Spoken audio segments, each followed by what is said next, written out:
16 তারিখে যখন আবু সাঈদ শাহাদাত বললেন, তখন আমার মাথা সরাসরি বললেন, দফায় দাবিয়ে খুনি হাসিনা পদত্যাগ।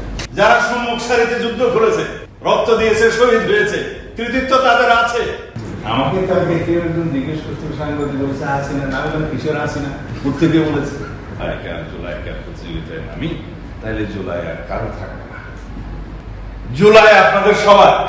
আমরা জুলাইয়ের সম্ভবত 1 থেকে 3 তারিখের মধ্যে সেই স্টেটমেন্ট গুলো আমার হাতের লেখা, যে শিক্ষক সমাজ এবং সরকারি স্বায়ত্তশাসিত কর্মচারীদের পেনশন স্কিম নিয়ে একটা আন্দোলন চলছিল, প্রত্যয়।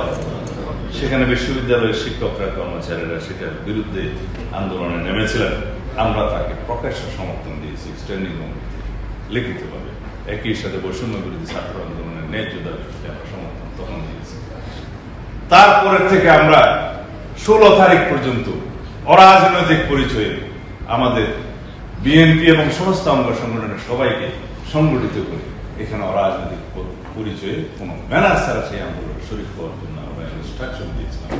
গিয়েছি 16 তারিখে যখন আবু সাঈদ শাহাদাত বললেন, তখন আমার মাথা সরাসরি বললেন, দফায় দাবিয়ে খুনি হাসিনা পদত্যাগ।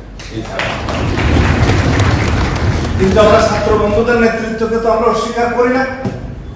যারা সম্মুখ সারিতে যুদ্ধ করেছে, রক্ত দিয়েছে, শহীদ হয়েছে, কৃতিত্ব তাদের আছে। কিন্তু রাজনৈতিক সংগঠনগুলোর অন্তর্ভুক্তির জন্য তারা যখন আমাদেরকে বললেন, আসলেন, তখন আমরা বললাম, এটার পরিচয়টা রাজনৈতিক থাক, আমরা সবাই তোমাদের সাথে আছি। বহু জায়গায় আপনি লেখা পাবেন।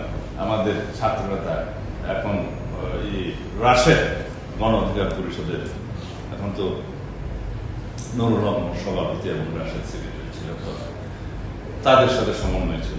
তারা আক্তারের সাথে সমন্বয় করত, তারা আহনাফের সাথে সমন্বয় করত, তারা আসিফের সাথে সমন্বয় করত। চেইন ছিল। আমি তাদের সাথে সমন্বয় করতাম। আমাদের সাথে ইসলামিক দলগুলোর সাথে সমন্বয় ছিল, জামাত ইসলামের সাথে সমন্বয় ছিল। সবাই মিলে আমরা অরাজনৈতিক পরিচয়ে ব্যানারবিহীন এই ছাত্র আন্দোলনের পিছনে, বৈষম্য বিরোধী ছাত্র আন্দোলনের পিছনে দাঁড়িয়েছিলাম। সারা দেশ এগিয়ে এসেছিল। যখন সেটা জনসম্পৃক্ততা হয়ে গেল, যখন জনগণের ইনভলভমেন্ট হয়ে গেল সেই আন্দোলন, তখন সেটা প্রতিরোধ হয়ে গেল।